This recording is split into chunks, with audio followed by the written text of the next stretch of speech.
YouTube पे एक video चल रहा था थोड़े दिनों पहले, जब ये नामांकन वगैरह हो रहे थे, तब एक सवाल पूछा हमारे ग्रामीण के विधायक हैं फूलशंकर जी, फूल सिंह जी। उनसे एक पत्रकार ने सवाल पूछा कि भाई आप किसका चुनाव लड़ रहे हैं? बोले एमएलए का। तो एमएलए की फुल फॉर्म क्या होती है? और ऐसा ही सवाल मतलब हाँ, उसका मतलब फुल फॉर्म का मतलब पूरा मतलब क्या होता है उसका। और दूसरा ऐसा ही सवाल जो है मावली से बीजेपी के विधायक प्रत्याशी जो हैं गोपाल कृष्ण, उनसे भी पूछा और दोनों ने जो बहुत बढ़िया जवाब दिए, उनको सुनकर के भी हंसी आएगी आपको भी और मेरे को तो आई सही है। खैर, तो फूलशंकर जी ने कहा कि 2 बार के विधायक हैं फूल सिंह जी, 2 बार विधायक रहे हैं और दुख और शर्म की बात है ये सबके लिए कि उनको एमएलए का मतलब मालूम नहीं है, किसका चुनाव लड़ रहे हैं ये उनको मालूम नहीं है। वो ये बोले कि एमएलए का मतलब मैं सब काम करवाऊंगा आपका, सब विकास का काम करवाऊंगा आपका।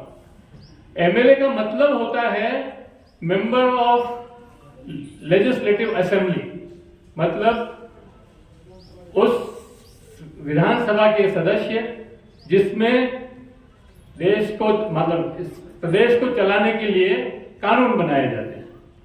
ये इसका सीधा सीधा मतलब है। गोपाल कृष्ण जी जो मावली के एमएलए के लिए खड़े हुए हैं, प्रत्याशी हैं, उन्होंने जवाब दिया, अरे वो मेरे को याद था, मैंने मोबाइल में लिख रखा था, वो मैं घर भूल गया यार।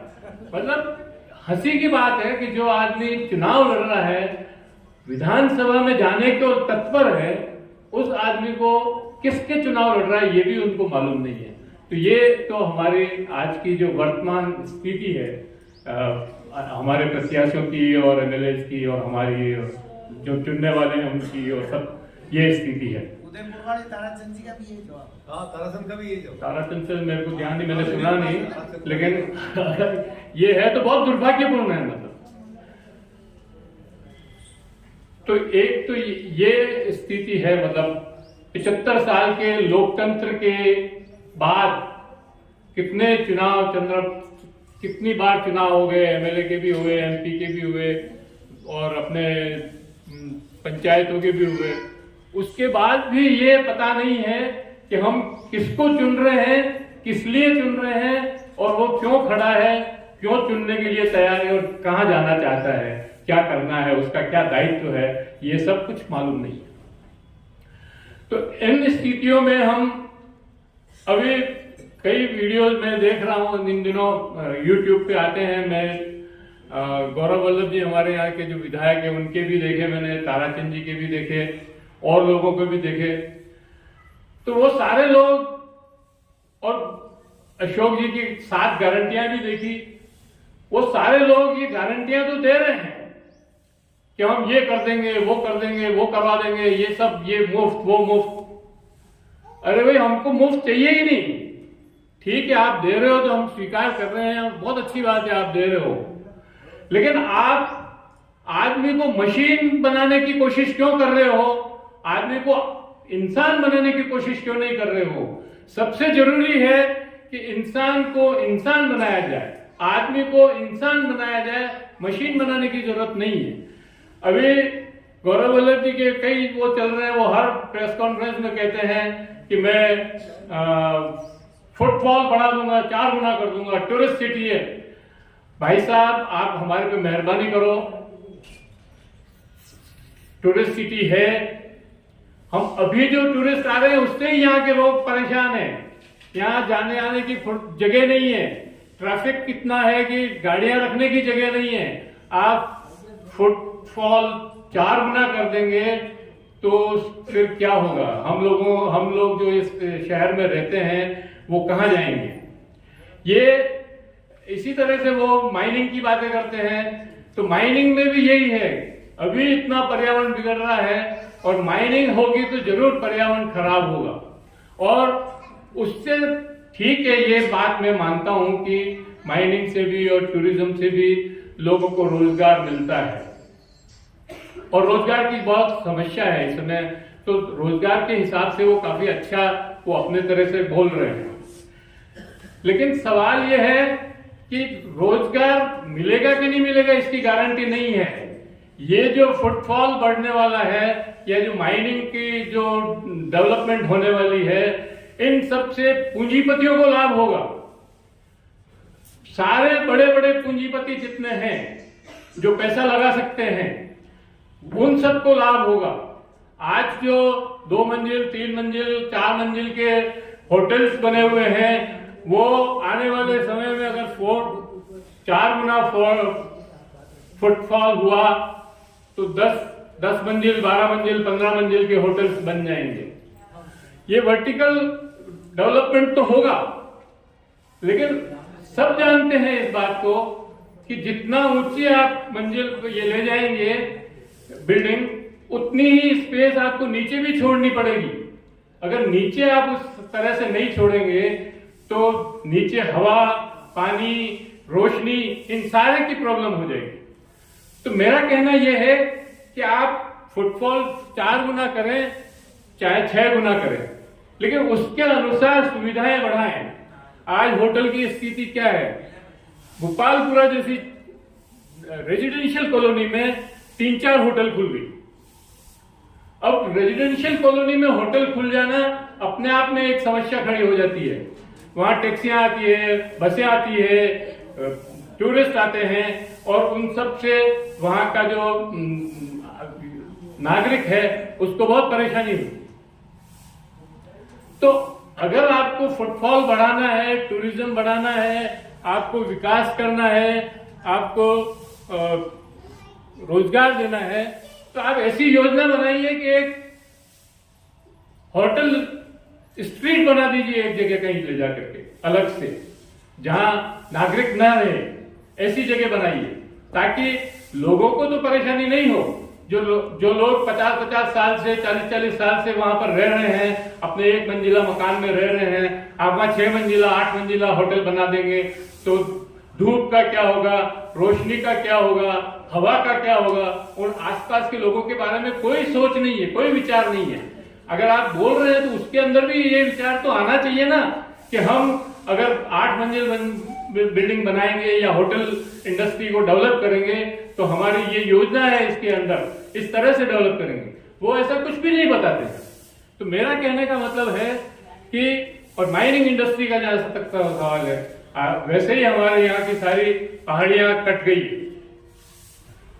अभी सारा माफियाओं का राज चल रहा है, चाहे वो होटल माफिया हो, चाहे भूमि माफिया हो, चाहे माइनिंग माफिया हो, चाहे एजुकेशन माफिया हो, सब तरफ चारों तरफ माफिया ही माफिया फैल रहे हैं और वही पैसा कमा रहे हैं और उसी को हम विकास समझ रहे हैं। वास्तव में वो विकास नहीं है, वो हमारा विनाश है।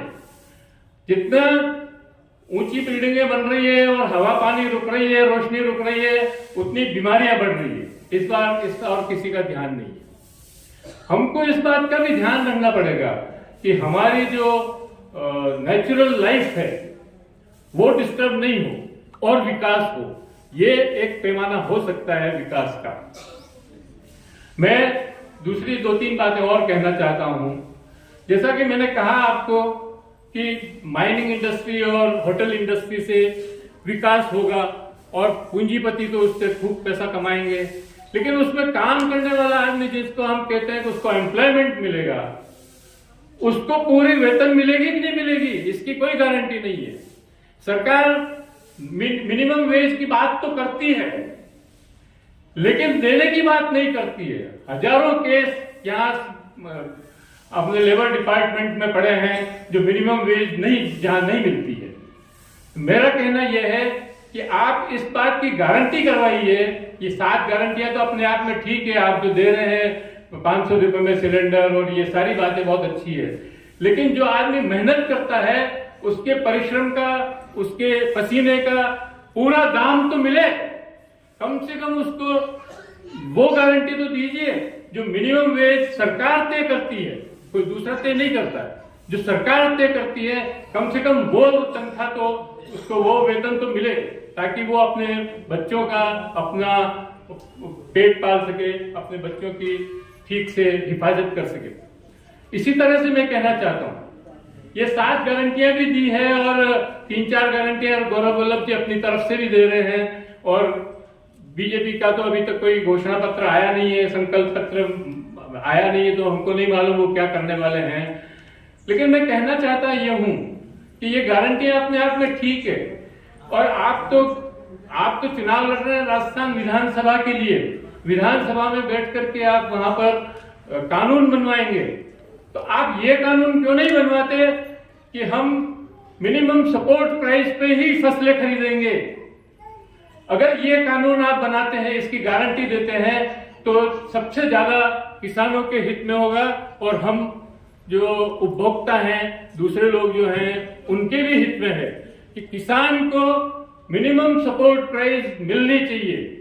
एक इतना बड़ा आंदोलन हुआ इस देश के अंदर, किसान आंदोलन, आपको सबको मालूम होगा, और वो आंदोलन 13 महीने तक चला, और 13 महीने के आंदोलन में 750 लोग खेत रहे, शहीद हो गए। और वो आंदोलन क्यों था?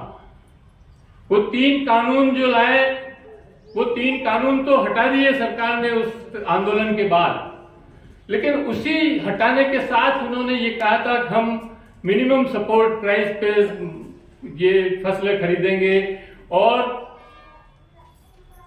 कानून ये कर्जे माफ करेंगे खेतों में। लेकिन ऐसा कुछ नहीं हुआ, ऐसा कुछ नहीं हुआ, और आज भी किसान जो है भूखा मर रहा है। उसकी हालत यह है कि वो ज्यादा उपजाता है तो भी वो घाटे में रहता है, उसके यहाँ उपज नहीं होती है तो घाटा है ही है। तो जब अकाल पड़ जाता है या उपज नहीं होती है, तब उसकी फसल नहीं होती है, तो उसको उससे नुकसान ही होता है। जब ज्यादा हो जाती है तो भाव गिर जाते हैं, भाव गिर जाने से उसको फसल का दाम पूरा नहीं मिलता, और दोनों तरफ से उसकी मौत है। इसलिए जो सरकार तय कर रही है मिनिमम सपोर्ट प्राइस, जो सरकार तय करती है, कम से कम वो तो गारंटी होनी चाहिए। केरल में ऐसा हुआ है, केरल में सब्जियां तक जो है मिनिमम सपोर्ट प्राइस पे खरीदी जा रही है।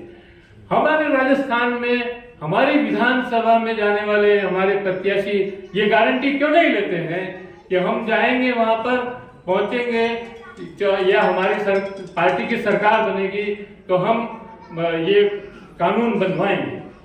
तो ऐसी अगर ये गारंटियां ले, तो इन संवादों का, इन बातों का, इनसे एमएलए और एमपी के प्रत्याशियों से संवाद करने का भी कोई मतलब है। अन्यथा तो सब चलाऊ है, हम भी वो पूरी कर रहे हैं। मैं और अधिक नहीं कहते हुए अपनी बात को यही विराम देता हूँ। धन्यवाद।